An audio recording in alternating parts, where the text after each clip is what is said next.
할렐루야. 풍요로운 교회를 찾아와 주신 모든 분들을 주님의 이름으로 환영하고 축복합니다.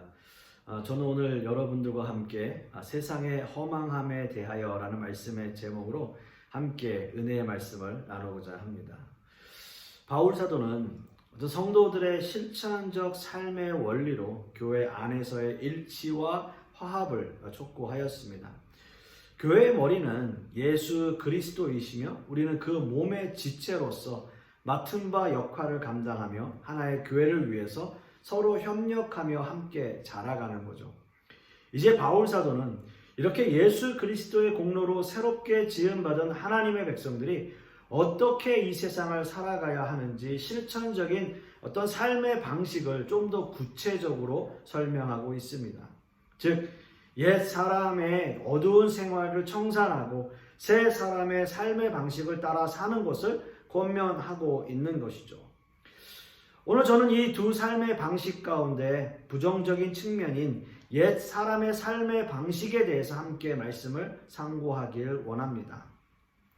지난 시간에도 말씀을 드렸지만 부정적인 측면은 자신의 내면을 들여다보고 자신의 현재 상태를 직시할 수 있기 때문에 우리에게 반드시 필요한 그런 어떤 방법인 거죠. 중요한 것은요, 부정적인 측면들을 통해서 자신을 바라보는 것이지 부정적인 생각을 가지라라고 하는 것은 절대 아닙니다. 늘 그런 사람들이 있어요. 무슨 말만 하면 항상 그건 안 된다, 안 돼요, 그거는 할 수가 없어요, 뭐 이런 식으로 늘 이야기하는, 뭔가 항상 부정적인 측면만을 이야기하는, 그래서 너무나 극단적인 또 어떤 긍정적인 것도 안 되겠지만 너무나 그렇게 부정적인 것도 사실은 좋지 않다라고 하는 거죠. 부정적인 마인드는 사람 자체를 부정적으로 만들기 때문에 그건 더 안 좋은 모습으로 흘러갈 수밖에 없는 겁니다. 부정적인 측면을 생각하는 것은 쉽게 말씀드리면 자기 반성과 같은 거예요.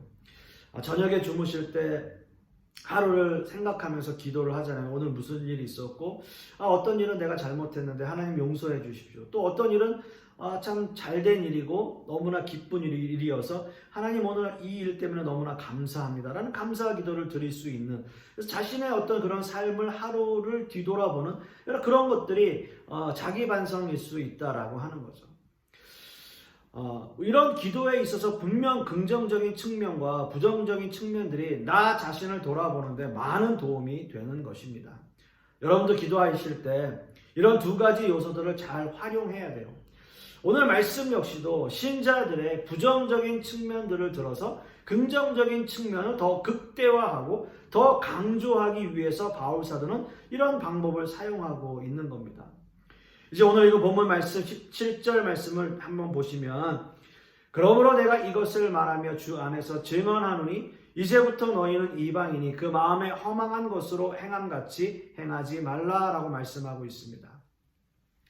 오늘 말씀에서 주 안에서 증언하노니 라는 말씀의 의미는 본문을 더 강조하고 힘있게 하기 위해서 이 말씀의 선포가 하나님의 권위를 힘입어 선포하고 있음을 증거하고 있습니다. 아마도 하나님의 권위를 힘입어 하는 말씀 증거는 가장 강력하고 힘이 있는 말씀이 될 것입니다. 우리도 서로의 말을 신뢰하지 못할 때 뭔가 좀 맹세를 강요하지 않습니까? 너 뭐 하늘에 두고 맹세할 수 있어? 너 부모님 이름 걸고 맹세할 수 있어? 정말 그렇게 이야기할 때 뭔가 내가 이야기한 것이 좀 석연치 않거나 그러면 좀 주춤거릴 때도 있고, 아니면 나 더 강력하게 어필하는 그런 모습을 보일 때도 있는 거죠. 바울 사도는 하나님이시며 역사의 주관자가 되시고 우리를 위해서 피 흘리신 주님의 이름을 걸고 말씀을 선포하고 있습니다. 이 말씀은 엄숙하고 권위가 있고 또 진실한 말씀임을 분명히 하면서 이 부정적인 측면들에 대해서 강하게 선포하고 있는 거죠. 17절 하반절 말씀에 행하지 말라라고 말씀하고 있는데, 바울 사도는 이렇게 부정적인 측면들을 강하게 선포하면서 이 글을 읽는 독자들에게 경각심을 주고 있는 거예요. 그렇다면 뭘 하지 말라라고 하는 겁니까? 본문을 다시 한번 보시면 너희는 이방인이 그 마음에 허망한 것을 행함같이 하지 말라라는 거예요. 부정적인 측면들이 내 자신을 돌아보고 현실을 직시하는 것이라 말씀을 드렸습니다. 여기서 이방인은 하나님을 모르고 사는 사람들을 말하고 있습니다. 우리는 누구나 이런 이방인이었어요. 주님이 우리를 찾아와 주시고 만나 주시지 않았다면 이방인들처럼 세상을 방황하며 죽을 수밖에 없는 인생을 우리의 그런 인생으로 생을 마감할 수밖에 없는 존재였습니다. 그래서 바울 사도는 그런 이방인들처럼 허망한 것을 행하지 말라고 강력하게 선포하고 있는 거예요. 여기서 허망하다라는 뜻은 아무 목적 없이 아무 생각 없이 맹목적으로 사는 모습을 말하고 있습니다. 여러분 한번 세상을 보십시오. 하나님을 믿지 않고 사는 사람들은 뭔가 자신이 목적한 것을 이루었다 해도 그 안에 남는 것이 없다고 생각하는 사람들이 참 많습니다. 목적을 다 이루고 나니까 뭔가 허무하다라는 생각을 하는 사람들도 있는 거죠. 저는 오래전에 한 다큐멘터리를 봤어요. 그 버닝맨 축제라고 하는 것에 관한 내용이었어요. 사실 제목이 너무나 생소해서 볼까 말까 좀 생각을 하다가 그냥 봤습니다. 그런데 이 내용을 보시면 세상 사람들이 얼마나 허망한 삶을 살아가고 있는지 다시 한번 느끼게 돼요. 이 축제는 1년에 한 번 네바다 사막에서 열리는데요. 매년 수만 명이 몰려와서 아무것도 없는 사막에 하나의 도시가 형성될 정도로 뭔가 큰 행사를 거기서 벌이는 거죠. 이것이 특이한 것은 일반 상업적인 축제가 아니고 서로 나누고 베풀어주는 행사라는 게 특징이에요. 또 예술가들이 많이 참여해서 무상으로 자신의 예술 작품을 설치하기도 하는, 어떻게 보면 이 행사가 참 의미가 있다라고 생각이 드는 게 또 사실이에요. 이 축제의 하이라이트는 행사 마지막 날 나무로 만든 높이 4m짜리의 목각 인형을 태우면서 끝이 납니다. 행사의 취지는 그 마을 공동체 안에 들어오면 선한 일을 해야 하고 모두 함께 나눠주고 함께 힘을 합쳐서 하나가 되어야 한다라는 것이고요. 그리고 마지막 날 그 나무 인형을 태우면서 아무것도 남지 않는 먼지가 된다라는 개념이에요. 마치 약육강식, 적자생존적 사회에서 살아온 사람들은 이 행사의 취지 때문에 매년 이 행사를 기다리고 참여하는 인연도 매년 엄청나게 증가하고 있다고 합니다. 자, 그런데 여러분, 이 행사의 취지에서 뭔가 느껴지는 것이 없나요? 결국 아무것도 없이 먼지가 된다는 그 마지막 말이 저는 귀에 맴돌았어요. 아무것도 없다, 허무하다, 허망하다. 결국 그들 모두 역시 이 세상에서의 이데알을 꿈꾸고 있는 것 아닙니까? 지상 천국을 바라고 일주일간 있는 그 장소에서만큼은 세상과 구별된 삶을 살고 싶어하는 욕망을 그런 식으로 표출하고 있는 것 아닐까요? 그러나 결국 그것 역시도 아무것도 남지 않는 먼지가 된다는 사실을 그 나무 인형을 태우면서 자신 스스로 증명하고 있는 것 아니겠습니까? 오늘 바울 사도의 말씀처럼 그 마음에 허망한 것으로 행하고 있는 그들의 모습이 안타까워요. 마치 세상과 단절하고 그 공동체 안에서는 자신들이 세상에서 가장 선한 사람인 양 행세하고 있지만 그것은 세상과 단절된 극단적인 한 사회의 모습일 수밖에 없다는 거예요. 사람들은 그런 세상을 꿈꾸겠죠. 마치 천국 같은 세상을 꿈꿀 것입니다. 그러나 세상 사람들이 꿈꾸는 천국은 그냥 생각일 뿐이에요. 그 나무 인형처럼 불에 타서 먼지가 되어 아무것도 없는 세상을 그들 스스로 말하고 있기 때문입니다. 만일 우리 안에도 결국 이 세상에서 사는 것으로 끝이 나고 결국 먼지가 되어 아무것도 없다고 생각하는 분이 계시다면 우리는 이 자리에 앉아 있을 필요가 없습니다. 바울 사도의 말씀처럼 이 세상에서의 삶이 끝이라면 우리가 가장 불쌍한 사람들일 것입니다. 그러나 우리에게는 이 세상에서의 삶이 끝이 아니라 부활이 있고 저 천국의 소망이 있습니다. 이 세상에서 끝나는 삶이 아니라 예수 그리스도의 부활하심을 따라 모든 성도가 함께 부활할 것을 믿기 때문에 우리에게는 소망이 있는 겁니다. 세상의 허망함이 아니라 하늘의 소망을 두고 사시는 저와 여러분 되실 수 있기를 간절히 소망하겠습니다. 자, 그렇다면 세상이 주는 허망함의 원인은 무엇일까요?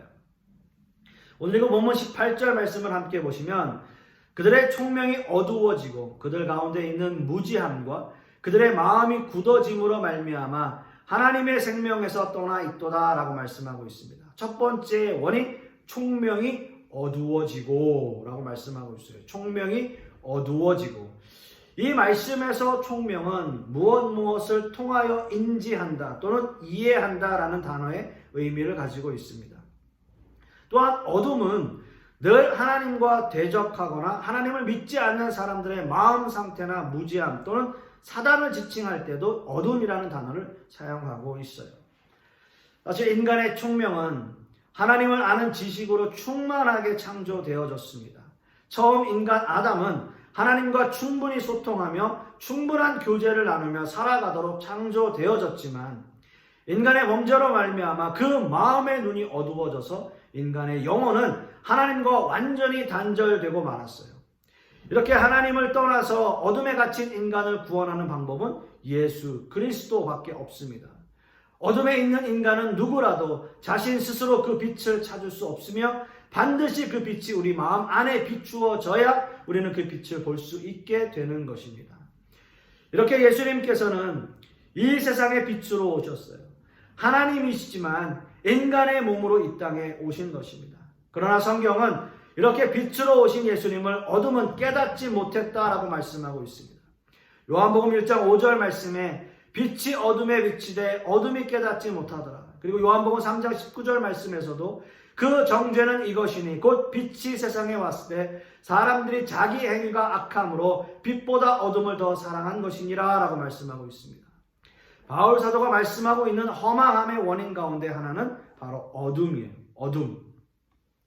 어둠에 있는 세상 사람들은 당연히 빛을 볼 수 없습니다. 그러나 예수님이 이 땅에 오신 목적은 어둠에 있는 우리를 빛으로 인도하시기 위해서입니다. 자, 그러므로 이제 하나님을 믿고 예수님을 나의 구주로 영접하셨다면 여러분은 빛의 자녀라는 거죠. 혹 이 시간 이 순간 아직 하나님을 영접하지 못했다라고 하는 분이 계시다면 마음속으로 여러분 고백하십시오. 그리고 주님을 영접하십시오. 그렇게 하실 때 주님께서는 여러분들을 즉각적으로 어둠에서 빛으로 옮기시는 놀라운 은혜를 경험하게 되실 것입니다.